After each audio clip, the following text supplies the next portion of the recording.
ناظرین کرام السلام علیکم ورحمۃ اللہ وبرکاتہ۔ بیان سیرت سیریز میں آپ کو خوش آمدید کہتے ہیں۔ الحمدللہ رسالت مآب صلی اللہ علیہ وآلہ وسلم کی حیات طیبہ کا قدم بقدم ہم مطالعہ کر رہے ہیں۔ پچھلی نشست میں ہم نے بات کی تھی مشرکین مکہ کی طرف سے محاذ آرائی کی مختلف صورتیں اور ان کا ظلم و ستم، نبی اکرم صلی اللہ علیہ وسلم پر کیا مصائب اور شدائد آئے اور صحابہ کرام پر کس طرح ظلم و ستم کے پہاڑ توڑے گئے، اس کا کچھ ذکر پچھلی نشست میں آپ کے سامنے کیا گیا تھا۔ آج اپنے اس سلسلہ کلام کو آگے بڑھاتے ہوئے ہجرت حبشہ کا بھی ذکر ہوگا اور مشرکین کی مزید سازشوں کا تذکرہ بھی آپ کے سامنے رکھیں گے۔ اور آپ کے علم میں ہے کہ ہر مرتبہ اس پروگرام میں ہم قرآن اور صاحب قرآن صلی اللہ علیہ وآلہ وسلم کے سیگمنٹ کے تحت چند آیات قرآنی آپ کی خدمت میں پیش کرتے ہیں۔ پھر مطالعہ سیرت ہوتا ہے جس میں جس طرح اللہ کے پیغمبر علیہ الصلوۃ والسلام کی حیات طیبہ آگے بڑھتی گئی، قدم بقدم ہم تفصیلات آپ کے سامنے رکھتے ہیں اور کچھ واقعات کو بھی بیان کیا جاتا ہے۔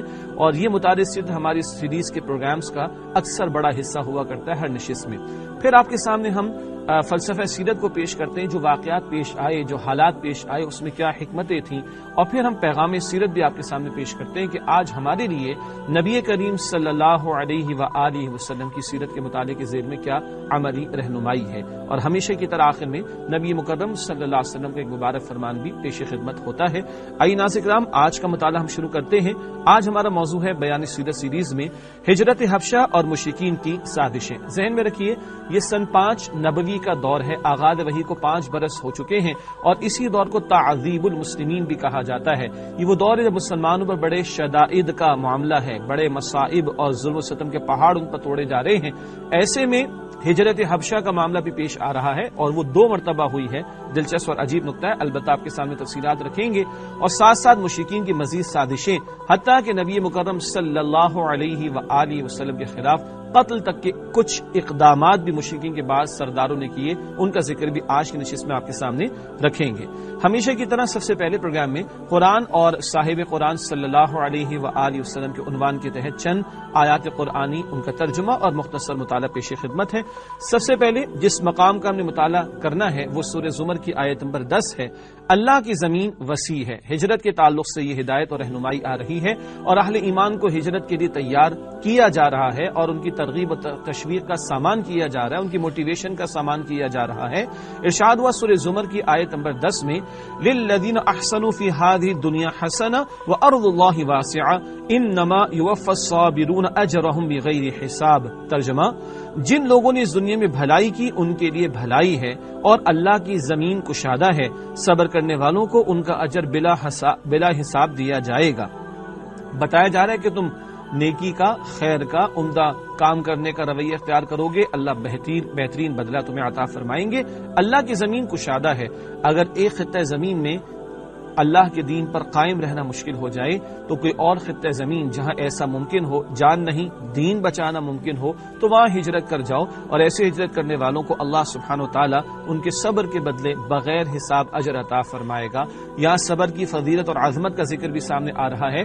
صبر کرنے والوں کو بلا حساب اجر عطا کیا جائے گا، یہ بھی صبر کی ایک فضیلت کا بیان ہے، اور صبر ہجرت کے موقع پر بھی مطلوب ہے۔ صبر کا مطلب ہے اپنے آپ کو روکنا، گھر کی محبت بھی آڑے آ سکتی ہے، وطن کی محبت بھی آڑے آ سکتی ہے، کچھ دنیاوی مفادات بھی وہ روک سکتے ہیں، مگر جب ایک خطہ زمین میں جان بچانا نہیں دین بچانا مشکل ہو جائے اور اگر کوئی اور خطہ زمین موجود ہو تو وہاں ہجرت کر جانے کی تلقین کی جا رہی ہے۔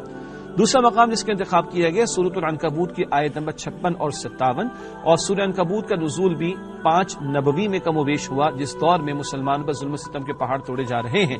ذکر آ رہا ہے کہ بندگی رب کے لیے ہجرت، گھر بار کو چھوڑنا ہو تو اللہ کی بندگی کے لیے، دین پر عمل کرنے کے لیے، دین کو محفوظ رکھنے کے لیے۔ ارشاد ہوا سورہ عنکبوت آیت 56 اور 57 میں یا عبادی الذین آمنوا ان ارضی واسعۃ فایای فاعبدون کل نفس ذائقۃ الموت ثم الینا ترجعون۔ ترجمہ، اے میرے بندو جو ایمان لائے ہو، میری زمین فراخ ہے تو میری ہی عبادت کرو، ہر متنفس موت کا مزہ چکھنے والا ہے، پھر تم ہماری ہی طرف لوٹائے جاؤ گے۔ اللہ کی بندگی کی دعوت دی جا رہی ہے کہ اے میرے بندو جو ایمان لائے ہو، اللہ فرماتے میری زمین بڑی وسیع ہے، میری عبادت کرو۔ ایک خطے میں اللہ کے دین پر عمل کرنا، اللہ کی بندگی کرنا مشکل ہو رہا ہے تو اور خطہ زمین موجود ہو جہاں اللہ کے دین پر ثابت قدم رہنا آسان، جہاں اللہ کی بندگی کے تقاضوں پر عمل کرنا آسان، تو ہجرت کر جاؤ۔ اور یاد رکھنا موت تو ہر ایک کو آنی ہے، تو اللہ کی راہ میں نکلتے ہوئے، ہجرت کرتے ہوئے، دین بچانے کی خاطر گھر بار کو چھوڑو اور پھر موت آئے تو کیا ہی پیاری موت ہوگی۔ اور بالآخر ثم الینا ترجعون، فرمایا کہ پھر تم ہماری طرف لوٹائے جاؤ گے، تمہارا یہ عمل اللہ کے علم میں ہوگا۔ اگر تم نے ہجرت کی، گھر بار کو چھوڑا اللہ کی بندگی کی خاطر، اللہ کے دین کی خاطر، تو تمہارا یہ اجر اللہ کے ہاں محفوظ ہوگا۔ تیسرا مقام جس کا انتخاب کیا گیا سورۃ النحل کی آیت نمبر 41 اور 42 ہے، راہ خدا میں ہجرت کرنے والوں کی جزا، جو اللہ کی راہ میں ہجرت کے لیے نکلے کیا بدلہ ہے ان کا، ارشاد ہوا اس مقام پر سورۃ النحل آیت نمبر 41 اور 42، والذین ہاجروا فی اللہ من بعد ما ظلموا لنبوئنہم فی الدنیا حسنہ وَلَأَجْرُ الْآخِرَةِ أَكْبَرُ لَوْ كَانُوا يَعْلَمُونَ الَّذِينَ صَبَرُوا وَعَلَىٰ رَبِّهِمْ يَتَوَكَّلُونَ۔ ترجمہ، اور جن لوگوں نے ظلم سہنے کے بعد راہ خدا میں ہجرت اختیار کی ہے، ہم عنقریب دنیا میں بھی ان کو بہترین مقام عطا کریں گے، اور آخرت کا اجر تو یقیناً بہت بڑا ہے اگر یہ لوگ اس حقیقت سے باخبر ہوں۔ یہی وہ لوگ ہیں جنہوں نے صبر کیا ہے اور اپنے پروردگار پر بھروسہ کرتے رہے ہیں۔ یہ ترجمہ ہے سورۃ النحل کی آیت نمبر 41 اور 42 کا۔ بتایا جا رہا ہے راہ الہی میں اللہ کے دین پر عمل کرتے ہوئے ظلم سہنا پڑا، اس وجہ سے اللہ کی راہ میں نکلنا پڑا، ہجرت کرتے ہوئے گھر بار کو چھوڑنا پڑا۔ اللہ فرمارے بہترین مقام دنیا میں بھی عطا کریں گے اور آخرت کا اجر تو بہترین ہے۔ کاش وہ لوگ جو ہجرت نہیں کر رہے، یہ بعد کے دور کے اعتبار سے کر رہا ہوں، بعد کے دور سے میرے مراد مدنی دور ہے، جب منافقین سے بھی اپنے علاقوں کو چھوڑ کر مدینہ طیبہ آنے کا تقاضا ہوگا، ہجرت نہیں کر رہے ہوں گے، تو ایسے لوگوں کے بارے میں بھی سمجھایا جا رہا ہے۔ کاش ہجرت نہ کرنے والے اس بات کو جانتے۔ فرمایا کہ یہ وہ لوگ ہیں جنہوں نے صبر کیا اور اللہ پر وہ بھروسہ کرتے ہیں۔ اللہ پر توکل ہو تو بندہ گھر بار کو اللہ کی خاطر چھوڑنے کے لیے تیار ہوتا ہے۔ ناظرین کرام، یہ چند مقامات قرآن حکیم کے، قرآن اور صاحب قرآن صلی اللہ علیہ وسلم کے عنوان سے آپ کی خدمت میں پیش کیے گئے۔ اب بات کو آگے بڑھاتے ہیں اور مطالعہ سیرت کی طرف چلتے ہیں۔ اس سیگمنٹ میں تفصیلاً بات ہوتی ہے، یہ پروگرام کا اکثر بڑا حصہ ہوتا ہے، اور اس میں جیسے جیسے حیات طیبہ نبی پاک صلی اللہ علیہ وسلم کی آگے بڑھتی رہی، قدم بقدم وہ واقعات آپ کی خدمت میں ہم پیش کرتے ہیں۔ آج کے اس مطالعے میں سب سے پہلے ہجرت حبشہ کا ذکر کریں گے۔ حبشہ ہم واقف ہیں اس ہجرت سے، جہاں کے بادشاہ نجاشی تھے رحمۃ اللہ علیہ، نیگس ان کو انگلش میں کہا جاتا ہے، اور یہ ہجرت حبشہ کا معاملہ 2 مرتبہ پیش آئے۔ بڑا دلچسپ نقطہ ہے، اس کی وضاحت اب یہ آپ کی خدمت میں پیش کریں گے انشاءاللہ تعالی۔ سن 5 نبوی کا دور ہے، آغاز وحی کو 5واں برس ہوا چاہتا ہے۔ اس دور میں یہ سلسلہ ہمارے سامنے آ رہا ہے ہجرت حبشہ کے تعلق سے۔ مسلمانوں پر ظلم و ستم کا سلسلہ دن بدن بڑھتا چلا گیا، حتیٰ کہ مسلمانوں کے لیے مکہ میں رہنا دوبھر ہو گیا، اور کچھ واقعات سیدنا بلال رضی اللہ تعالی عنہ، سیدنا خباب بن ارت رضی اللہ تعالی عنہ، حضرت عثمان رضی اللہ تعالی عنہ کے واقعات بھی آپ کے سامنے پیش کیے گئے۔ آل یاسر رضی اللہ تعالی عنہ اجمعین پر کیا بیتی وہ بھی آپ کے سامنے پیش کیا گیا۔ غلاموں اور کنیزوں میں سے جو لوگ مسلمان ہو گئے ان پر کس طرح ظلم و ستم کیا گیا وہ بھی آپ کی خدمت میں پیش کیا گیا۔ اب یہ سلسلہ بڑھتا ہی چلا گیا۔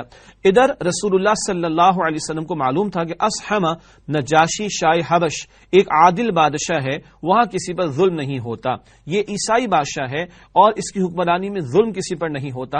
اللہ کے پیغمبر صلی اللہ علیہ وسلم اس بات سے واقف تھے، اس لیے آپ صلی اللہ علیہ وسلم نے مسلمانوں کو حکم دیا کہ وہ فتنوں سے اپنے دین کی حفاظت کے لیے حبشہ ہجرت کر جائیں۔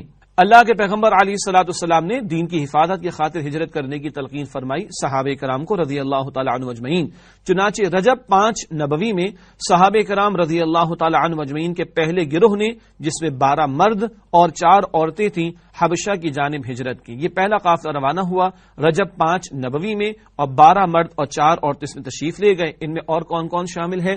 حضرت عثمان رضی اللہ تعالی عنہ ان کے امیر تھے اور ان کے ہمراہ رسول اللہ صلی اللہ علیہ وسلم کی صاحبزادی حضرت رقیہ رضی اللہ تعالی عنہا بھی تھیں۔ رسول اللہ صلی اللہ علیہ وآلہ وسلم نے ان کے بارے میں فرمایا کہ حضرت ابراہیم اور حضرت لوط علیہ السلام کے بعد یہ پہلا گھرانہ ہے جس نے اللہ کی راہ میں ہجرت کی ہے، جوڑے کی شکل میں، شوہر اور بیوی دونوں اللہ کی راہ میں نکلے ہوں۔ اللہ کے پیغمبر علیہ السلام فرمانے کہ یہ سعادت عثمان رضی اللہ تعالیٰ عنہ اور ان کی زوجہ حضرت رقیہ رضی اللہ تعالی عنہا کو حاصل ہوئی کہ ابراہیم علیہ السلام اور لوط علیہ السلام کے بعد یہ پہلا گھرانہ ہے کہ جس نے اللہ کی راہ میں ہجرت کی ہے۔ یہ پہلا قافلہ رجب 5 نبوی میں حبشہ کی طرف روانہ ہوا۔ اسی سال رمضان میں یہ واقعہ پیش آیا کہ آپ صلی اللہ علیہ وآلہ وسلم نے قریش کے سرداروں کے ایک بڑے مجمع کے سامنے اچانک کھڑے ہو کر سورہ نجم کی تلاوت شروع فرما دی اور سورہ کے آخر میں سجدے والی آیت تلاوت فرما کر ساتھ ہی سجدہ فرمایا تو مشرکین بھی بے اختیار سجدے میں گر پڑے۔ یہ بڑا عجیب و دلچسپ معاملہ پیش آیا۔ سورۃ النجم کی آخری آیت، سورۃ النجم 27 پارے میں ہے، اس کی آخری آیت آیت سجدہ ہے، اور نزول کی ترتیب کے اعتبار سے یہ پہلی آیت تھی آیت سجدہ، یعنی جس پر سجدہ واجب ہوتا ہے۔ اور حرم میں اللہ کے پیغمبر علیہ السلام خانہ کعبہ کے پاس تلاوت فرما رہے تھے، مشرکین کے سردار بھی وہاں پر موجود تھے اور آپ بلند آواز سے تلاوت فرما رہے تھے۔ کیا تلاوت کی شان ہوگی جب رسالت میں آپ صلی اللہ علیہ وسلم سے تلاوت فرما رہے ہوں، اور جب وہ آیت سجدہ آئی سورہ نجم کی آخری آیت تو آپ سجدے میں چلے گئے، اور اس تلاوت کا اور سجدے کا یہ اثر ہوا ان مشرکین پر کہ بے اختیار سب سجدے میں چلے گئے۔ ایک سردار غالباً امیہ بن خلف تھا کہ جس نے مٹی اپنے ماتھے پر لگا لی، اس نے سجدہ کرنے کی کوشش نہیں کی۔ بہرحال یہ عجیب واقعہ ہوا۔ بعد میں جب انہیں احساس ہوا تو انہوں نے یہ جھوٹ گھڑا کہ آپ صلی اللہ علیہ وسلم نے ان کے بتوں کا ذکر عزت و احترام سے کیا تھا، معاذ اللہ ثم معاذ اللہ۔ یہ قرآن کی تاثیر تھی، جلال تھا کہ بے اختیاری سجدے میں چلے گئے، مگر جب ان کو یہ احساس ہوا کہ یہ تو کیا کر بیٹھے ہیں تو گھبراہٹ میں آ کر کہا کہ نہیں، انہوں نے تو ہمارے بتوں کی عزت اور تکریم کا ذکر کیا، اس لیے ہم نے احترام میں آ کر سجدہ کر ڈالا، معاذ اللہ ثم معاذ اللہ۔ جھوٹ کے لیے 100 جھوٹ پھر انسان کو بولنا پڑتے ہیں۔ مشرکین کے سجدہ کرنے کے اس واقعے کی خبر حبشہ کے مہاجرین کو اپنی اصل صورت سے ہٹ کر کچھ اس طرح ہوئی کہ قریش مسلمان ہو گئے ہیں، چنانچہ انہوں نے ماہ شوال میں مکہ واپسی کی راہ لی۔ رجب میں گئے تھے، کچھ سفر طویل بھی تھا۔ اب جب یہ اطلاع رمضان میں ملی ہے، رمضان کے واقعے کی، تو ماہ شوال میں واپسی کی راہ لی ہے مکہ مکرمہ کی طرف۔ کیوں؟ یہ خبر ذرا ہٹ کر، اپنی اصل شکل سے ہٹ کر ان کو پہنچی، اس سجدہ کرنے کو معروف کر دیا گیا کہ مشرکین مسلمان ہو گئے ہیں۔ جب مکہ سے ایک دن سے بھی کم فاصلے پر رہ گئے تو حقیقت آشکارا ہوئی۔ اس کے بعد کچھ لوگ تو واپس حبشہ پلٹ گئے اور کچھ لوگ چھپ چھپا کر قریش کے کسی آدمی کی پناہ لے کر مکہ میں داخل ہوئے۔ پتہ چلا کہ خبر غلط ثابت ہوئی، کچھ چھپ چھپا کر آ گئے اور بقیہ لوگ جو ہے وہ واپسی حبشہ کی طرف چلے گئے۔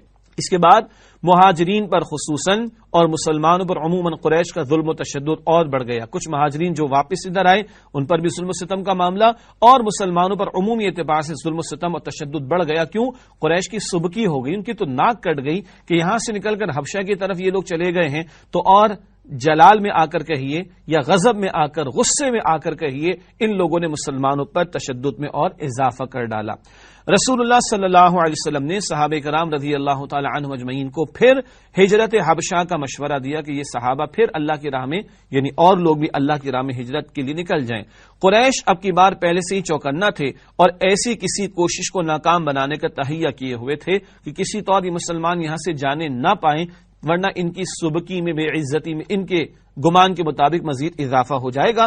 چنانچہ چوکنا تھے کہ مسلمان ایسی کوئی حرکت نہ کر بیٹھیں، لیکن مسلمان ان سے کہیں زیادہ مستعد ثابت ہوئے اور اللہ نے ان کے لیے سفر آسان بنا دیا۔ یہ راتوں رات نکل بھی گئے ہیں اور جدہ کے ساحل سے ان کو کشتی میں میسر آ گئی۔ آج بھی جدہ پہ بندرگاہ موجود ہے، تو اس وقت جدہ کا ساحل تو موجود تھا، دنیا بھر سے وہاں جہاز آ کر لنگر انداز ہوتے تھے۔ یہ بات عرب کے حالات کے ذیل میں پہلے بیان کی جا چکی ہے اور اب صرف ذکر کر رہا ہوں کہ وہاں سے پھر ان کو آگے بڑھنے کا موقع ملا ہے۔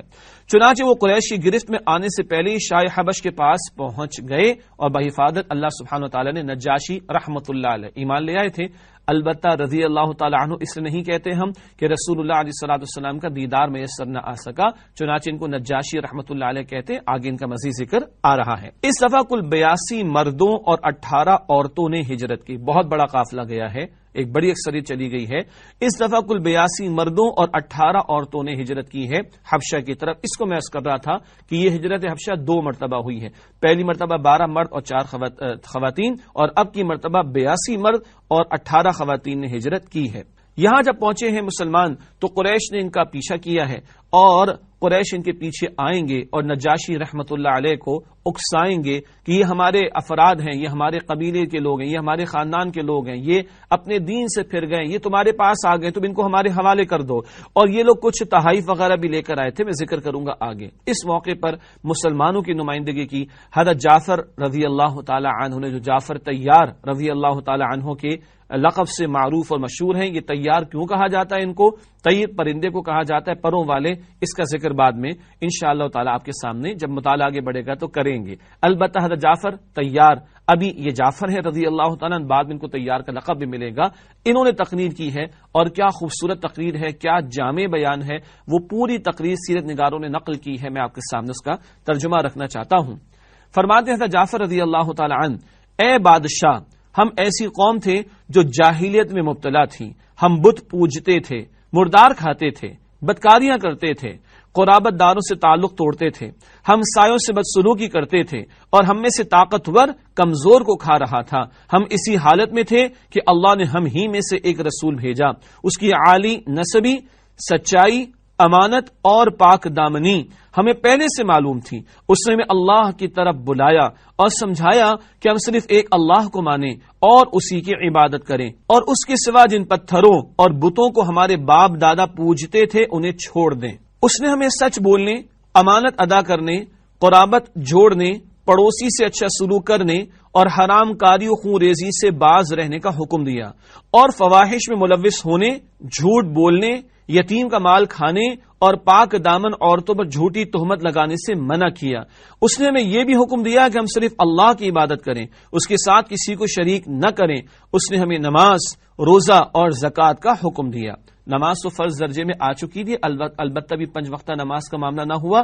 روزہ ابھی نفل کے درجے میں بھی کہیے، فرضیت تو رمضان کے روزوں کی بعد میں آئے گی، اور زکوٰۃ تزکیے کے معنی میں بھی ہے اور صدقہ خیرات کے معنی میں بھی یہ ایک رائے ہے۔ اس نے ہمیں نماز، روزہ اور زکوٰۃ کا حکم دیا۔ ہم نے اس پیغمبر کو سچا مانا، اس پر ایمان لائے اور اس کے لائے ہوئے دین خداوندی میں اس کی پیروی کی۔ چنانچہ ہم نے صرف اللہ کی عبادت کی، اس کے ساتھ کسی کو شریک نہیں کیا، اور جن باتوں کو اس پیغمبر نے حرام بتایا انہیں حرام مانا، اور جن کو حلال بتایا انہیں حلال جانا۔ اس پر ہماری قوم ہم سے بگڑ گئی، اس نے ہم پر ظلم و ستم کیا اور ہمیں ہمارے دین سے پھیرنے کے لیے فتنے اور سزاؤں سے دوچار کیا، تاکہ ہم اللہ کی عبادت چھوڑ کر بت پرستی کی طرف پلٹ جائیں، اور جن گندی چیزوں کو حلال سمجھتے تھے انہیں پھر حلال سمجھنے لگیں۔ جب انہوں نے ہم پر بہت قہر و ظلم کیا، زمین تنگ کر دی اور ہمارے درمیان اور ہمارے دین کے درمیان روک بن کر کھڑے ہو گئے، تو ہم نے آپ کے ملک کی راہ لی اور دوسروں پر آپ کو ترجیح دیتے ہوئے آپ کی پناہ میں رہنا پسند کیا، اور یہ امید کی کہ اے بادشاہ آپ کے پاس ہم پر ظلم نہیں کیا جائے گا۔ بہت پیاری، بہت عمدہ، بہت جامع تقریر حضرت جعفر کی ہے رضی اللہ تعالیٰ نجاشی رحمۃ اللہ علیہ کے دربار میں۔ اس تقریر کا بڑا اثر ہوا، اور نوٹ کیجئے گا کہ وہ جو مشرکین کے سردار آئے اور کچھ ان افراد کے گھر والے بھی آئے، انہوں نے اکسانے کی کوشش کی۔ یہ بڑے مال و دولت اور تحائف لے کر آئے تھے، اور کچھ پادریوں کو بھی پیش کیے تھے، اور ان پادریوں اور دیگر مذہبی ذمہ داروں نے نجاشی سے کہا کہ یہ تو بڑے برے لوگ ہیں، عیسیٰ علیہ السلام کو برا بھلا کہتے ہیں، معاذ اللہ ان کی شان میں گستاخی کرتے ہیں۔ اب مسلمانوں کو کچھ پریشانی لاحق ہونے لگی، مگر سارے مسلمانوں نے طے کیا عیسیٰ علیہ السلام کے بارے میں وہی کہیں گے جو اللہ کا کلام کہتا ہے۔ اگلا دن آیا، نجاشی نے ان سے پوچھا کہ بھئی بتاؤ عیسیٰ علیہ السلام کے بارے میں تمہارا کیا عقیدہ ہے؟ پھر جعفر رضی اللہ تعالیٰ عنہ کھڑے ہوئے، حضرت عیسیٰ علیہ السلام کے بارے میں حضرت جعفر رضی اللہ تعالیٰ عنہ کی وضاحت۔ ہم عیسیٰ علیہ السلام کے بارے میں وہی بات کہتے ہیں جو ہمارے نبی صلی اللہ علیہ وآلہ وسلم لے کر آئے ہیں، یعنی حضرت عیسیٰ علیہ السلام اللہ کے بندے، اس کے رسول، اس کی روح اور اس کا وہ کلمہ ہے جسے اللہ نے کواری پاک دامن حضرت مریم علیہ السلام کی طرف القاء کیا تھا۔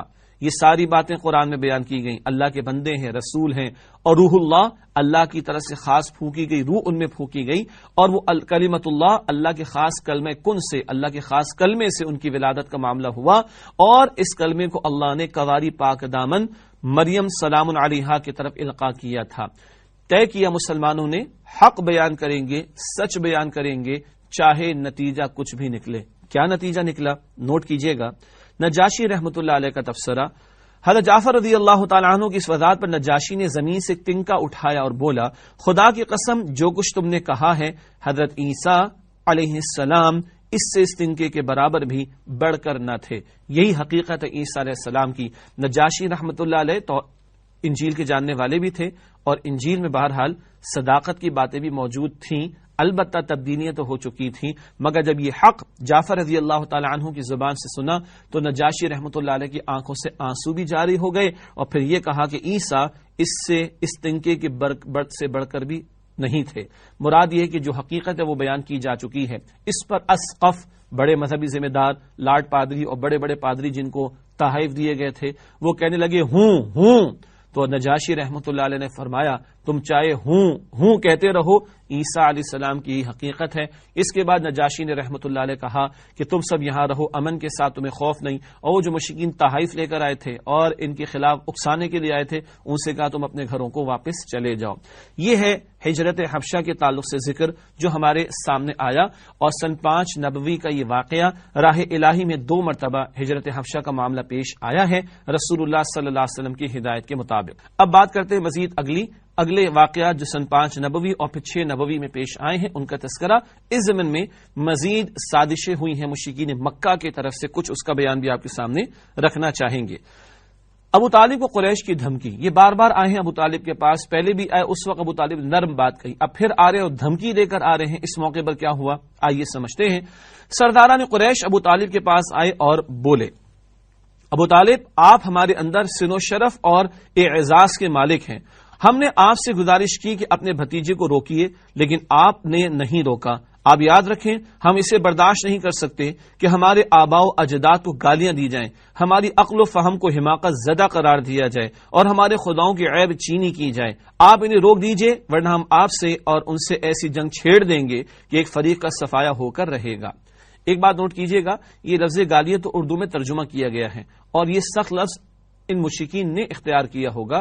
ہمارے دین کی تعلیم چاہے سامنے مخالفت کرنے والا ہی کیوں نہ ہو، شائستگی سے اس سے کلام ہونا چاہیے، جیسے کہ قرآن کہتا ہے ادفع باللتی ہی احسن، برائی کا جواب بھلائی سے دو، اور مجادلہ بھی کرنا، وجادلہم باللتی ہی احسن، جدال کرو، بحث کرو، ڈائلاگ کرو عمدگی کے ساتھ۔ تو یہ ان کا تاثر ہے ہمارے دین کی تعلیم اور رسول اللہ علیہ السلام کا اسوہ تو یہی ہے کہ عمدگی کے ساتھ اور شائستگی کے ساتھ دین کی دعوت کو پیش کیا جائے۔ بہرحال ایسی دھمکی دے کر یہ آئے ہیں ابو طالب کے پاس اور یہ دھمکی دے بیٹھے ہیں یہ لوگ ابو طالب کو۔ اس پر اللہ کے پیغمبر علیہ السلام کو بلوایا ابو طالب نے، اور کچھ اس موقع پر محسوس ہوا کہ شاید ابو طالب پر اثر ہوا ہے قریش کی دھمکی کا، اور انہوں نے کہا کہ بھتیجے تمہارے قبیلے کے لوگ آئے ہیں، یہ کچھ کہنا چاہ رہے ہیں، تم ان کی بات کو تو سنو۔ اس موقع پر اللہ کے پیغمبر علیہ السلام کو کچھ محسوس بھی ہوا ہوگا کہ شاید چچا وہ بھی کچھ کمزوری پر آ گئے ہیں، ایمان تو نہیں لائے مگر حمایت اب تک کر رہے تھے۔ اس موقع پر اللہ کے پیغمبر علیہ السلام پر بہرحال کیفیت تو آئی ہوگی، آپ انسانی جذبات بھی رکھتے ہیں، مگر یہاں ہے انسانی جذبات سے بالاتر پیغمبر کا اسوہ استقامت پر مبنی اس کا بیان۔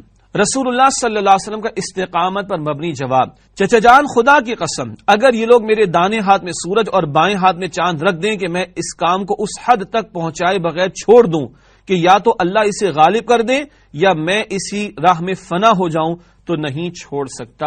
یہ کام تو پورا ہو کر رہے گا، لوگوں کو ڈرانا بھی اللہ کے عذاب سے، آخرت کی فکر بھی ان میں پیدا کر دی ہے، اور وربک فکبر، رب کی بڑائی کا بول بالا بھی کرنا ہے۔ یہ کام تو پورا ہوگا، اب یا تو اس کام میں میں فنا ہو جاؤں یا یہ کام پورا ہو کر رہے، بہرحال میں اس کام کو نہیں چھوڑ سکتا۔ پوری استقامت دکھائی اللہ کے پیغمبر علیہ الصلوۃ والسلام نے۔ اس استقامت کو دیکھ کر وہ کچھ کمزور ہوتے ہوئے ابو طالب کو بھی استقامت میسر آ گئی۔ کہنے لگے ابو طالب بھتیجے جاؤ جو چاہو کہو، خدا کی قسم میں تمہیں کبھی بھی کسی بھی وجہ سے نہیں چھوڑ سکتا۔ یہ اگر آپ تھوڑا سا ذہن میں اس منظر کو لے کر آئیں، ایک طرف دھمکیوں کا اثر ابو طالب پر، بڑھاپا بھی آ رہا ہے، کچھ کمزوری آئی، بھتیجے ذرا دیکھو صحیح تمہارے خاندان یہ قبیلے کے لوگ آ گئے ہیں، اس پر رسول اللہ علیہ السلام نے استقامت دکھائی، اور یہ استقامت دیکھ کر بوڑھے ابو طالب کو بھی استقامت آ گئی، جو چاہو سو کرو اے میرے بھتیجے، میں کسی بھی وجہ سے تمہارا ساتھ کبھی بھی نہیں چھوڑ سکتا۔ اس کے بعد کچھ اشعار پیش کیے ابو طالب نے، ان کا ترجمہ آپ کے سامنے رکھتے ہیں۔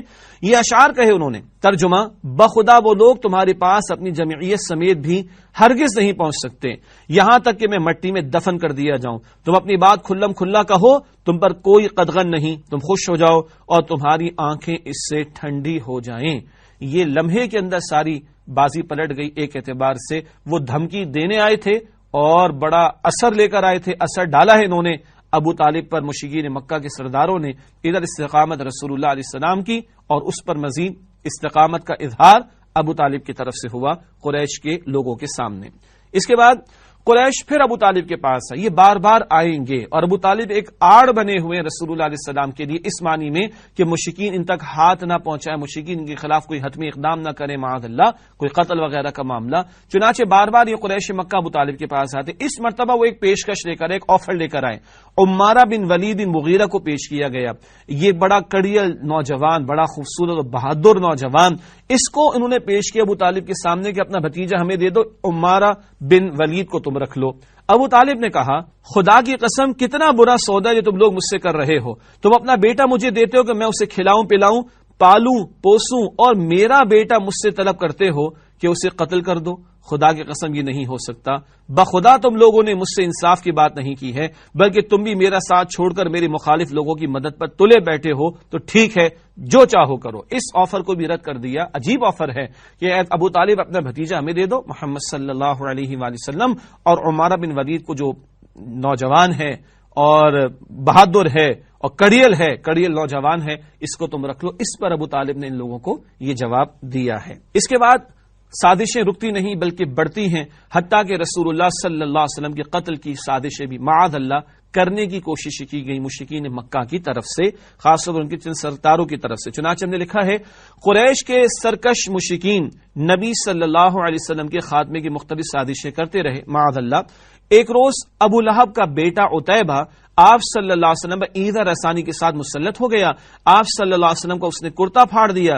اس موقع پر نبی صلی اللہ علیہ وسلم نے اس کے لیے بد دعا کی، جس کے نتیجے میں بعد ازاں ایک شیر نے اس کا کام تمام کر ڈالا۔ اور بعد میں واقعہ یہ ہوا کہ کسی جگہ یہ گئے ہیں، یعنی یہ لوگ گئے ہیں جن میں عتیبہ بھی موجود تھا، اور وہاں کوئی شیر گھوم رہا تھا۔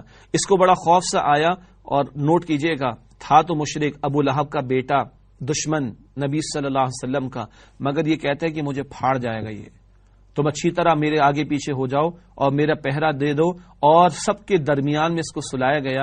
اس سے کہا مجھے خوف آ رہا ہے کہ کہیں محمد صلی اللہ علیہ وسلم کی بات میرے حق میں پوری نہ ہو جائے۔ یہ دشمن ہو کر یقین رکھ رہا تھا، اندیشہ تھا، تبھی اتنا اہتمام کر رہا ہے۔ اور بالآخر وہ شیر وہ مسلط اسی پر ہوا، ساروں کو چھوڑ کر بیچوں بیچ جا کر اس کو پھاڑ ڈالا اس شیر نے، اور رسول اللہ نے جو بددعا دی تھی وہ اس کے حق میں اسی اعتبار سے وہ پوری ہو گئی، اس کا کام شیر نے تمام کر ڈالا۔ ایک اور واقعہ، ایک مرتبہ ابو جہل نے ایک بھاری پتھر سے آپ صلی اللہ علیہ وسلم کا سر کچلنے کا ارادہ کیا معاذ اللہ، لیکن جب قریب پہنچا تو نہایت خوفزدہ ہو کر واپس بھاگا۔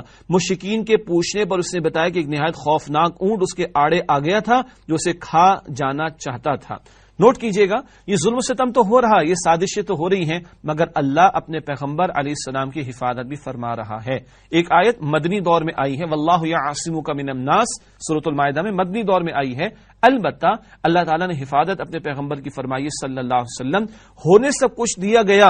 پچھلی نشست میں بات آئی تاکہ بعد میں امت میں سے کوئی کھڑا ہو کر بہانے نہ بنائے کہ دین کی راہ میں بڑی مشقت اور مشکلات ہیں، ہم کیسے دین کا کام کریں۔ یہ ہونے سب کچھ دیا ہے اللہ سبحانہ و تعالیٰ نے، مگر اللہ نے انٹروین بھی کیا اور اپنے پیغمبر علیہ الصلوۃ والسلام کی حفاظت بھی فرمائی، جیسے کہ اس موقع پر ہوا کہ اس کو محسوس ہوا خوفناک اونٹ میرے سامنے آ گیا، اگر میں اور آگے بڑھتا تو وہ مجھے کھا جاتا۔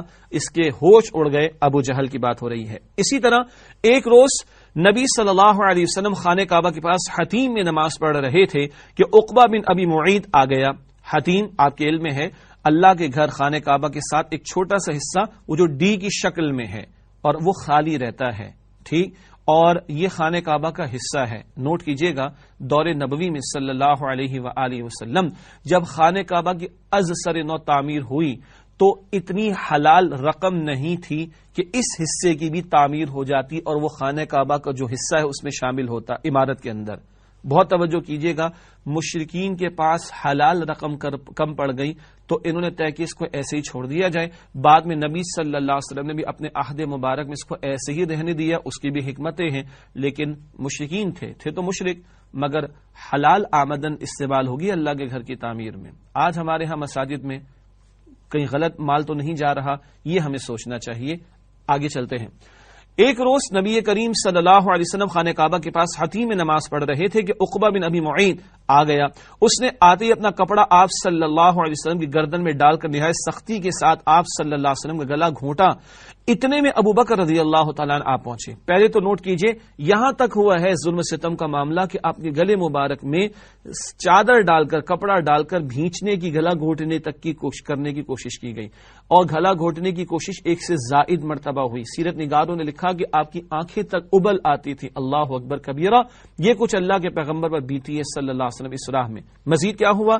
اتنے میں حضرت ابو بکر صدیق رضی اللہ تعالیٰ عنہ آپ پہنچے اور انہوں نے اس کے دونوں کندھے پکڑ کر دھکا دیا اور اسے نبی صلی اللہ علیہ وسلم سے دور کرتے ہوئے فرمایا اتقتلون رجلا ان یقول ربی اللہ، تم لوگ ایک آدمی کو اس لیے قتل کرنا چاہتے ہو کہ وہ کہتا ہے کہ میرا رب اللہ ہے. اللہ اکبر. یہ واقعہ تفصیلی ہے. یہ جو الفاظ ہیں اتقتلون رجلا ان یقول ربی اللہ، یہ قرآن حکیم میں بھی ہیں. قرآن حکیم میں سورۃ المؤمن ہے اور سورۃ المؤمن میں ایک بندہ مومن کی تقریر کا ذکر ہے اور وہ تقریر فرعون کے دربار میں ہوئی ہے اور آل فرعون سے شخص ایمان لے آیا تھا موسیٰ علیہ السلام پر، اور جب فرعون کے دربار میں موسیٰ علیہ السلام کے قتل کی ناپاک سازش کا فیصلہ ہوا تو یہ بندہ مومن کھڑا ہوا اور اسے بہت عمدہ تقریر کی. پورے قرآن میں مسلسل کوئی تقریر اگر ہے تو وہ اس بندہ مومن کی ہے. اس نے بھی کہا اتقتلون رجلا ان یقول ربی اللہ، کیا تم اس شخص کو موسیٰ علیہ السلام کو اس بات پر قتل کرنا چاہتے ہو کہتا ہے کہ اللہ میرا رب ہے. یہی الفاظ صدیق اکبر نے دہرائے. اس کے بعد ان کو لہو لہان کیا گیا. اس قدر ان کو مارا گیا کہ ان کے بالوں میں خون جم گیا اور وہ لہو لہان بھی ہوئے، بے ہوش بھی ہوئے، انہیں گھر لے جایا گیا. تفصیلی واقعہ ہے. حاصل اس کا یہ، جب آنکھ کھلی تو پہلے یہ سوال نہ ہوا میرے زخموں کا کیا، میرے خون کا کیا. پہلا سوال یہ تھا کہ میرے رسول کا کیا بنا صلی اللہ علیہ وآلہ وسلم. تسلی دی گئی وہ ماشاء اللہ حیات ہیں، موجود ہیں. فرمایا کہ نہیں، جب تک میں دیکھ نہ لوں مجھے چین نہیں آئے گا. پھر اللہ کے رسول علیہ السلام کا دیدار ان کو کرایا گیا، تب ان کو تسلی ہوئی اور اطمینان ہوا. یہ ہے صدیق رضی اللہ تعالی عنہ. اس کے بعد ناظرین کرام سن 6 نبوی کا دور ہے اور یہ 5 نبوی میں جو ظلم و ستم کے معاملات ہوئے ان کا تذکرہ. اب ایک دروازہ کھل رہا ہے اللہ سبحانہ وتعالی کی طرف سے اہل ایمان کی قوت میں اضافے کا. اللہ کی بھی شان ہے فَإِنَّ مَعَ الْعُسْرِ يُسْرًا، مشکل کے ساتھ آسانی ہے، یقیناً مشکل کے ساتھ آسانی ہے. اب ایک دروازہ کھل رہا ہے یقیناً ظاہری اسباب کے اعتبار سے، اور حضرت حمزہ رضی اللہ تعالی عنہ ایمان لاتے، مگر ان کا ایمان لانا بڑا عجیب انداز سے ہے. کوئی خاص کیفیت اندرونی ایسی نہیں کہ اس اندرونی کیفیت کی وجہ سے قبول ایمان کا مرحلہ آیا ہو، بلکہ ایک جذباتی کیفیت میں یہ ایمان لے آئے. کیا ہوا؟ آئیے اس کا تھوڑا سا تذکرہ آپ کے سامنے رکھیں. ایک روز ابو جہل کوہ صفا کے نزدیک رسول اللہ صلی اللہ علیہ وسلم کے پاس سے گزرا تو آپ صلی اللہ علیہ وسلم کو ایذا پہنچائی، یعنی تکلیف پہنچائی، اور سخت سست کہا، یعنی برا بھلا کہا، معاذ اللہ. پھر آپ صلی اللہ علیہ وسلم کے سر پر ایک پتھر دے مارا جس سے خون بہہ نکلا. اللہ اکبر کبیرہ. پاکیزہ خون، بلکہ پاکیزہ ترین خون اور مقدس ترین خون یہاں بھی بہ رہا ہے. بعد میں ذکر کریں گے طائف کی گلیوں میں بہے گا، پھر بعد میں ذکر کریں گے احد کے میدان میں بہے گا، اور یہ رسول اللہ علیہ السلام کے اسوہ میں، آپ کی حیات طیبہ میں یہ سب کچھ بھی ہوتا ہوا دکھائی دے رہا ہے. آگے ذکر ہے عبداللہ بن جدعان کی ایک کنیز کوہ صفا پر واقع اپنے مکان سے سارا منظر دیکھ رہی تھی. وہ آئی وٹنس تھی اس واقعے کی.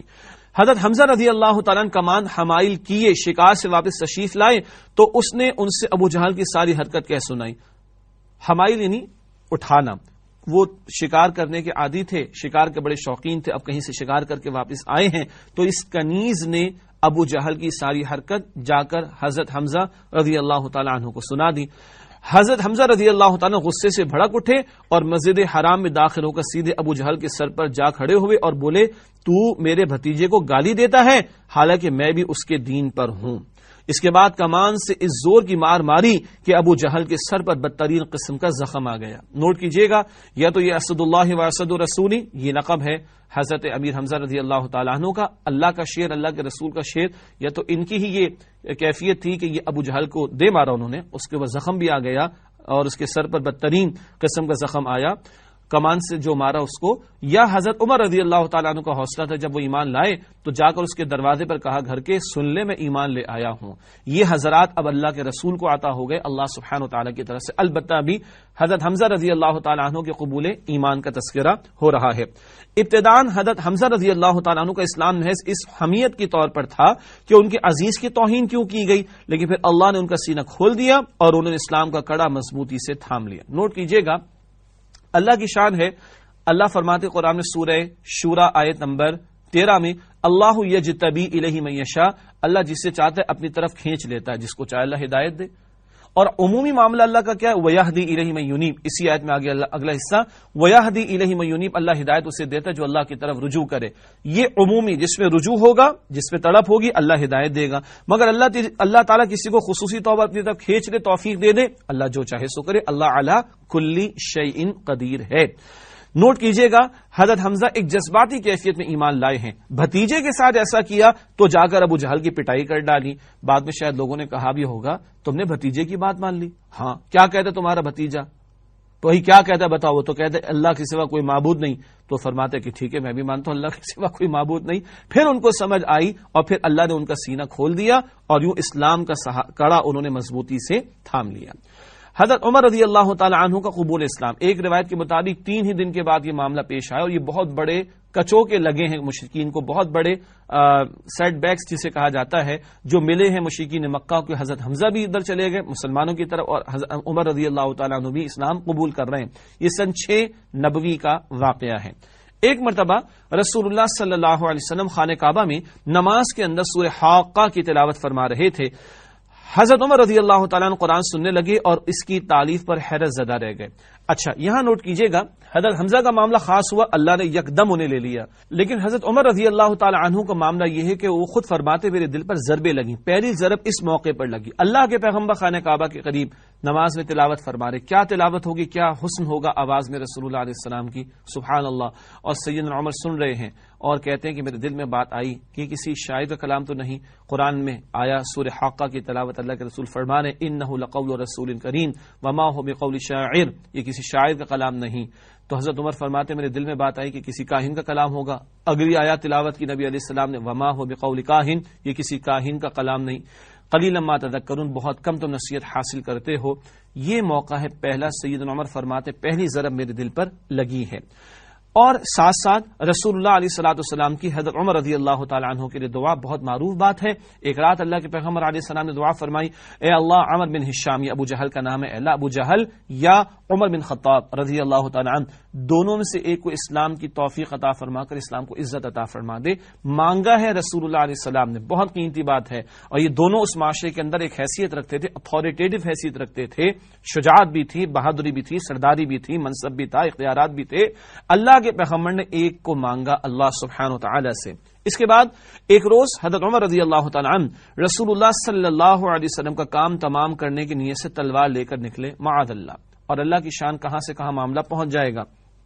راستے میں کسی آدمی نے ارادہ پوچھا تو بتایا کہ محمد صلی اللہ علیہ وسلم کو قتل کرنے جا رہا ہوں۔ اس نے کہا پہلے اپنے گھر کی خبر لو، تمہاری بہن اور بہنوئی بھی تمہارا دین چھوڑ کر بے دین ہو چکے ہیں۔ اللہ اکبر، پہلے جا کے بہن اور بہنوئی کو دیکھ لو، پھر جانا اس طرف جس طرف کی تم بات اور ارادہ کیے بیٹھے ہو۔ یہ سن کر غصے سے بے قابو ہو کر سیدھے بہن بہنوئی کی طرف رخ کیا۔ گھر پہنچے ہیں، بہن کے وہاں حضرت خباب بن ارت رضی اللہ تعالی عنہ سورہ طٰہٰ پر مشتمل ایک صحیفہ پڑھا رہے تھے۔ حضرت عمر رضی اللہ تعالی عنہ کی آہٹ سنی تو گھر کے اندر چھپ گئے۔ صحیفہ مراد لکھا ہوا، نوٹ کیجئے گا، دور نبوی صلی اللہ علیہ وسلم میں قرآن لکھا بھی گیا ہے، قرآن حفظ بھی کیا گیا ہے۔ البتہ دور نبوی میں لکھا ہوا وہ اسکیٹرڈ تھا، مختلف لوگوں کے پاس مختلف پورشنز لکھے ہوئے تھے، اور حضرت ابوبکر صدیق رضی اللہ تعالی عنہ کے دور میں باقاعدہ مشورے کے بعد اس کو ایک کتابی شکل میں جمع کیا گیا۔ یہ پوری تاریخی تفصیل ہے، البتہ لکھا ہوا کچھ حصہ موجود تھا۔ چنانچہ آہٹ سنی تو حضرت خباب رضی اللہ تعالی عنہ گھر کے اندر کسی کونے میں چھپ گئے۔ حضرت عمر رضی اللہ تعالی عنہ نے بہن اور بہنوئی کو دیکھ کر کہا لگتا ہے تم دونوں بے دین ہو چکے ہو۔ بہنوئی نے کہا اگر حق تمہارے دین کے بجائے کسی اور دین میں ہو تو، یعنی بہنوئی نے پوری استقامت کا اظہار کیا۔ یہ سن کر حضرت عمر رضی اللہ تعالیٰ بہنوئی پر چڑھ بیٹھے اور انہیں بری طرح کچل دیا، خوب مارا پیٹا۔ بہن نے اپنے شوہر کو بچانے کی کوشش کی تو انہیں ایسا مارا کہ ان کے سر پر چوٹ آئی اور چہرہ خون آلود ہو گیا۔ نوٹ کیجئے گا، یہ بہن کے ساتھ ہو گیا معاملہ۔ یہ بہن بھی خطاب کی بیٹی ہے، وہ اگر عمر بن خطاب ہیں تو یہ بھی بہن خطاب کی بیٹی ہیں۔ کیا ماجرا ہوا؟ بہن نے جوش غضب میں کہا عمر اگر تیرے دین کے بجائے دوسرا دین ہی برحق ہو تو اشہد ان لا الہ الا اللہ واشہد ان محمد رسول اللہ، میں شہادت دیتی ہوں کہ اللہ کے سوا کوئی لائق عبادت نہیں اور محمد صلی اللہ علیہ وسلم اللہ کے رسول ہیں۔ یہ استقامت دکھائی ہے خطاب کی بیٹی نے عمر رضی اللہ تعالیٰ عنہ کی بہن نے کہ جو چاہے سو تو کر لے، حق تیرے دین کے بجائے کہیں اور ہو تو میں تو گواہی دیتا ہوں کہ اللہ کے سوا کوئی معبود نہیں اور محمد صلی اللہ علیہ وآلہ وسلم اس کے رسول ہیں۔ یہ سن کر یہ استقامت دیکھ کر، بہن کی یہ شجاعت دیکھ کر، استقامت دیکھ کر حضرت عمر رضی اللہ تعالیٰ عنہ پر مایوسی کے بادل چھا گئے اور انہیں اپنی بہن کے چہرے پر خون دیکھ کر شرم و ندامت بھی محسوس ہوئی۔ کہنے لگے اچھا یہ کتاب جو تمہارے پاس ہے ذرا مجھے بھی پڑھنے کو دو۔ بہن نے کہا تم پہلے غسل کرو۔ حضرت عمر رضی اللہ تعالیٰ عنہ نے غسل کیا اور پھر سورہ طٰہٰ کی آیات پڑھی تو کہنے لگی تو بڑا عمدہ اور بڑا محترم کلام ہے، مجھے محمد صلی اللہ علیہ وسلم کا پتہ بتاؤ۔ نوٹ کیجئے گا ناظرین کرام، سورہ طٰہٰ کی آیت نمبر 14 بڑی جلالی ہے۔ اننی انا اللہ لا الہ الا انا فاعبدنی واقم الصلاۃ لذکری۔ 5 مرتبہ اللہ کی انانیت میں کا ذکر ہے۔ اننی انا اللہ، بے شک میں اللہ ہوں، لا الہ الا انا، میرے سوا کوئی معبود نہیں، فاعبدنی، میری عبادت کرنا، واقم الصلاۃ لذکری، اور نماز قائم کرنا میری یاد کے لیے۔ عربی تو خوب آتی تھی سیدنا عمر کو رضی اللہ تعالی عنہ، کیا اثر ہوا ہوگا اس کا وہ وہی جانتے ہیں۔ اور یہ وہ موقع ہے کہ کایا پلٹ گئی اور ہوتے ہوتے یہاں تک پہنچے کہ فرمانے لگے مجھے محمد صلی اللہ علیہ وسلم کا پتہ بتاؤ۔ حضرت خباب رضی اللہ تعالی عنہ یہ فقرے سن کر باہر آ گئے اور کہنے لگے عمر خوش ہو جاؤ، مجھے امید ہے کہ رسول اللہ صلی اللہ علیہ وسلم نے تمہارے متعلق جو دعا کی تھی یہ اسی کا اثر ہے، تمہارے حق میں رسول اللہ علیہ السلام کی دعا پوری ہوئی، اسی لیے مراد رسول کہا جاتا ہے سیدنا عمر فاروق رضی اللہ تعالیٰ عنہ کو۔ یہ سن کر حضرت عمر رضی اللہ تعالیٰ عنہ رسول اللہ صلی اللہ علیہ وسلم کے پاس تشریف لے گئے اور حلقہ بگوش اسلام ہوتے ہوئے کہا اشہد ان لا الہ الا اللہ وانک رسول اللہ صلی اللہ علیہ وسلم، میں گواہی دیتا ہوں کہ یقیناً اللہ کے سوا کوئی لائق عبادت نہیں اور یقیناً آپ صلی اللہ علیہ وسلم اللہ کے رسول ہیں۔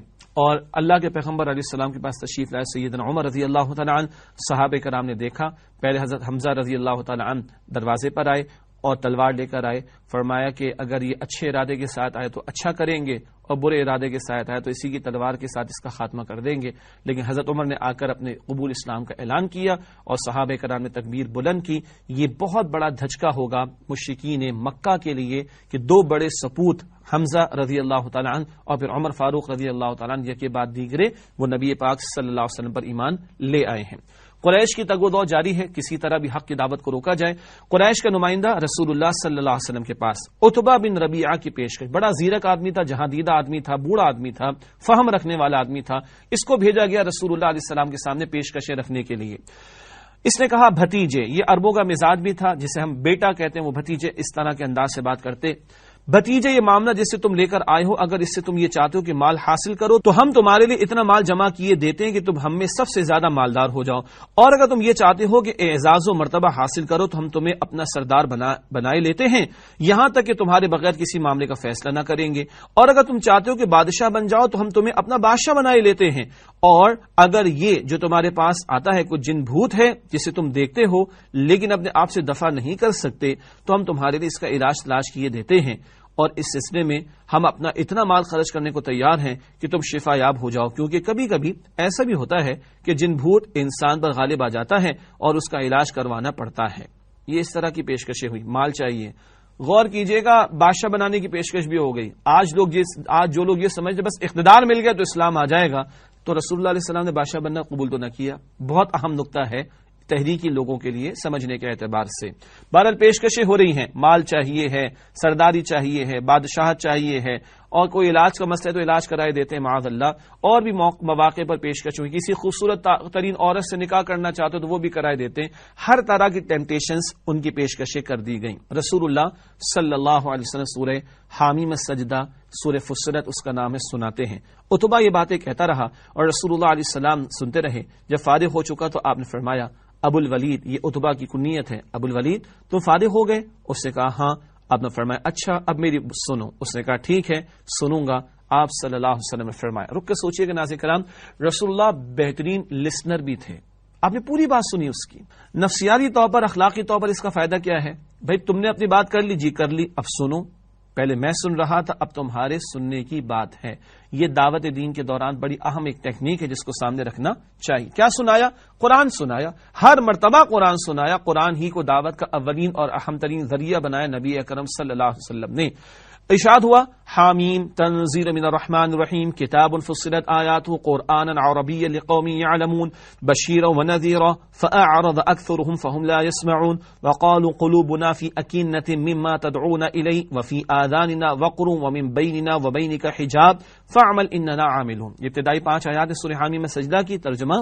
حامیم یہ رحمان و رحیم کی طرف سے نازل کی ہوئی ایسی کتاب ہے جس کی آیتیں کھول کھول کر بیان کر دی گئی ہیں. عربی قرآن ان لوگوں کے لیے جو علم رکھتے ہیں، بشارت دینے والا اور ڈرانے والا ہے. لیکن اکثر لوگوں نے اعراض کیا اور وہ سنتے نہیں. کہتے ہیں کہ جس چیز کی طرف تم ہمیں بلاتے ہو اس کے لیے ہمارے دلوں پر پردہ پڑا ہوا ہے.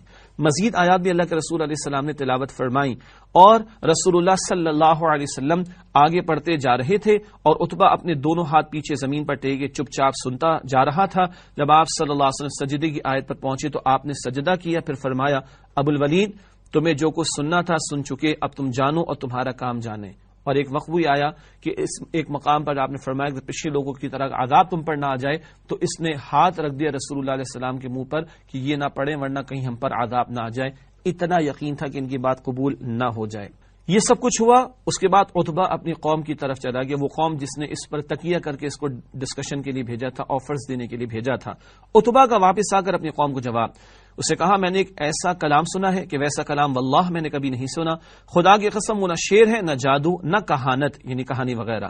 قریش کے لوگوں میری بات مانو اور اس معاملے کو مجھ پر چھوڑ دو. میری رائے یہ ہے کہ اس شخص کو اس کے حال پر چھوڑ کر الگ تھلگ بیٹھ رہو. خدا کی قسم میں نے اس کا جو قول سنا ہے اس سے کوئی زبردست واقعہ رونما ہو کر رہے گا. پھر اگر اس شخص کو عرب نے مار ڈالا تو تمہارا کام دوسروں کے ذریعے انجام پا جائے گا، اور اگر یہ شخص عرب پر غالب آ گیا تو اس کی بادشاہت اور اس کی عزت تمہاری عزت ہوگی اور اس کا وجود سب سے بڑھ کر تمہارے لیے سعادت کا باعث ہوگا. لوگوں نے کہا ابو الولید خدا کی قسم تم پر بھی اس کی زبان کا جادو چل گیا. عتبہ نے کہا اس شخص کے بارے میں میری رائے یہی ہے، اب تمہیں جو ٹھیک معلوم ہو کرو. جس پر تکیہ کیا وہی آ کر یہ سمجھا رہا ہے. اور جب واپس آیا عتبہ تو لوگوں نے کہا عتبہ جو چہرہ لے کر گیا تھا وہ چہرہ لے کر واپس نہیں آیا ہے. رسول اللہ کی زبان سے قرآن سن کر عتبہ پر اثر ہو گیا. قرآن اولین ذریعہ دعوت دین کا نبی پاک صلی اللہ علیہ وسلم نے ہمیشہ اس کو اختیار فرمایا. ناظرین کرام الحمدللہ مطالعہ سیرت کے تعلق سے سن 5 اور 6 نبوی کی یہ چند واقعات آپ کی خدمت میں پیش کیے گئے. اب آخر میں ہمیشہ کی طرح پہلے فلسفہ سیرت چند نقطے اس حوالے سے آپ کے سامنے رکھیں گے. اگر ایک خطے میں دین بچانا ممکن نہ رہے تو کسی اور خطے میں ہجرت کر لی جائے جہاں دین محفوظ رکھا جا سکے، جیسے کہ ہجرت حبشہ کا واقعہ ہمارے سامنے آیا. ہر حال میں قول حق کہنا چاہیے خواہ نتائج کچھ بھی ہوں. صحابہ نے طے کیا عیسیٰ علیہ السلام کے بارے میں وہی حقیقت بیان کرنی جو قرآن میں ہمیں بیان کی گئی ہے اور نبی علیہ السلام نے جس کی تعلیم ہمیں عطا کی ہے. زندگی کی آخری سانس تک دین کی محنت جاری رکھی جائے خواہ کتنی مشکلات کیوں نہ ہوں. آپ صلی اللہ علیہ وسلم نے فرمایا یا تو میں کام آ جاؤں گا اس کام میں یا یہ کام پائے تکمیل کو پہنچ جائے گا، مگر کام رکے گا نہیں، کام آگے بڑھتا رہے گا. دین پر استقامت سخت دل کو بھی نرم کر سکتی ہے. بہن نے استقامت دکھائی تو عمر فاروق بنے رضی اللہ تعالی عنہ. باطل کی ہر پیشکش کو رد کیا جائے اور دعوت حق کو ہر حال میں پیش کیا جائے، جیسا کہ عتبہ کی پیشکشوں کے جواب میں رسول اللہ علیہ السلام نے استقامت کا اظہار بھی کیا اور دعوت توحید اور دعوت حق اس کے سامنے پیش کی اور اس کی تمام پیشکشوں کو آپ نے رد کر دیا صلی اللہ علیہ وآلہ وسلم. ہمارے لیے پیغام کیا ہے؟ آئیے پیغام سیرت میں اسی تسلسل میں چند باتوں کو عملی اعتبار سے سمجھتے ہیں. پہلی بات پیغام سیرت کے تعلق سے مال و دولت اور بہتر معیار زندگی نہیں بلکہ ہجرت کرنی ہو تو دین کی خاطر کرنی چاہیے. آج مسلمان ملکوں کو چھوڑ کر کافروں کے علاقوں میں جا کر آباد ہو رہے ہیں. سب کو پتا ہے کہ مقصد کیا ہے. ارے مال و دولت اور معیار زندگی کو بہتر بنانے کے لیے نہیں، دین کو بچانے کے لیے اگر ہجرت کرنا پڑی تو ہجرت کر لی جائے. ایک جھوٹ کے لیے 100 جھوٹ بولنے پڑتے ہیں، چنانچہ ہر حال میں سچ بولنا چاہیے. جیسے حضرت جعفر رضی اللہ تعالیٰ عنہ نے عیسیٰ علیہ السلام کی جو حقیقت تھی وہ کھول کر بیان کر دی اور اس کے نتائج بھی سامنے آئے کہ نجاشی کی آنکھوں سے بھی آنسو جاری ہو گئے اور وہ ایمان بھی پھر لے آئے. ہماری جانوں سے زیادہ اللہ تعالیٰ کا دین قیمتی ہے، جان تک کو بھی اس کے لیے لگا دینا چاہیے. رسول اللہ اگر یہ فرمانے کہ میں فنا ہو جاؤں گا اس کام میں ورنہ یہ کام پائے تکمیل کو پہنچے گا تو باقی ہماری جانوں کی کیا حیثیت. ہاں یہ جانیں تب قیمتی ہو جائیں گی جب یہ اللہ کے دین کی سربلندی کے لیے لگائی جا رہی ہوں. عورت فطری طور پر کمزور پیدا کی گئی ہے مگر ایمان اسے بھی طاقت و استقامت عطا کر دیتا ہے. اور بڑا پیارا جملہ کسی کا، کبھی بہن قرآن پڑھتی اور قرآن پر ہوتی تھی ثابت قدم تو بھائی ایمان لاتا تھا، بہن نے استقامت دکھائی تو حضرت عمر رضی اللہ تعالیٰ عنہ ایمان لائے۔ فطری طور پر عورت کو کمزور پیدا کیا، مگر یہ ایمان کی دولت جو قرآن کے ذریعے ملتی ہے یہ عورت کو بھی طاقت اور قوت عطا کر دیتی ہے۔ دین پر استقامت مخالف دین کے دل کو بھی نرم کر سکتی ہے۔ استقامت کا مظاہرہ کرتے رہے اہل ایمان تو سخت دل بھی نرم ہوتے جائیں گے انشاءاللہ، جیسے کہ سیدنا عمر رضی اللہ تعالیٰ عنہ کا واقعہ ہمارے سامنے آیا۔ اور پیغام سیرت کے ذیل میں آخری بات، اللہ پر توکل اور اس کی رضا کو مقصود بنا کر دین کی محنت کرنی چاہیے اور باطل سے سمجھوتا نہیں کرنا چاہیے۔ باطل پیشکشیں کرتا رہے گا، ٹیمپٹیشنز دیتا رہے گا، اللہ ہمیں اس سے محفوظ رکھے، اور اللہ کی ذات پر بھروسہ کر کے دین پر استقامت کا مظاہرہ کرنا ہے اور دین کے کام کو، دین کی دعوت کے کام کو جاری رکھنا ہے، اسی میں ہماری نجات ہے۔ اللہ ہم سب کو اس کی توفیق عطا فرمائے۔ ناظرین کرام، ہمیشہ کی طرح پروگرام کے آخر میں حدیث رسول صلی اللہ علیہ وسلم پیش خدمت ہے۔ آپ صلی اللہ علیہ وسلم کا ایک مبارک فرمان، وَأَنَّ الْحِجْرَةَ تَهْدِمُ مَا كَانَ قَبْلَهَا، صحیح مسلم شریف کی ایک روایت کا ایک حصہ۔ آپ نے فرمایا کہ ہجرت سابقہ گناہوں کو مٹا دیتی ہے۔ ایک شخص کفر سے اسلام کی طرف آئے، اس کے بھی سارے گناہ معاف ہو جاتے ہیں، اور ایک اللہ کا بندہ اللہ کی راہ میں ہجرت کر جائے تو ہجرت سے بھی اس کے سارے گناہ معاف ہو جاتے ہیں۔ ہاں، حدیث میں یہ بھی آیا کہ افضل ہجرت یہ ہے کہ تم گناہوں کو چھوڑ دو، یہ روزانہ کرنی ہے، اور کبھی گھر بار کو، وطن کو اللہ کے دین کی خاطر چھوڑنا پڑے تو بندہ اس کے لیے بھی تیار رہے۔ اللہ ہم سب کو اس کی توفیق عطا فرمائے۔ ناظرین کرام، اسی کے ساتھ اجازت چاہیں گے۔ اللہم صلی علی محمد وعلی آل محمد کما صلیت علی ابراہیم وعلی آل ابراہیم انک حمید مجید۔ اللہم بارک علی محمد وعلی آل محمد کما بارکت علی ابراہیم وعلی آل ابراہیم انک حمید مجید۔ وآخر دعوانا ان الحمد للہ رب العالمین، والسلام علیکم ورحمۃ اللہ وبرکاتہ۔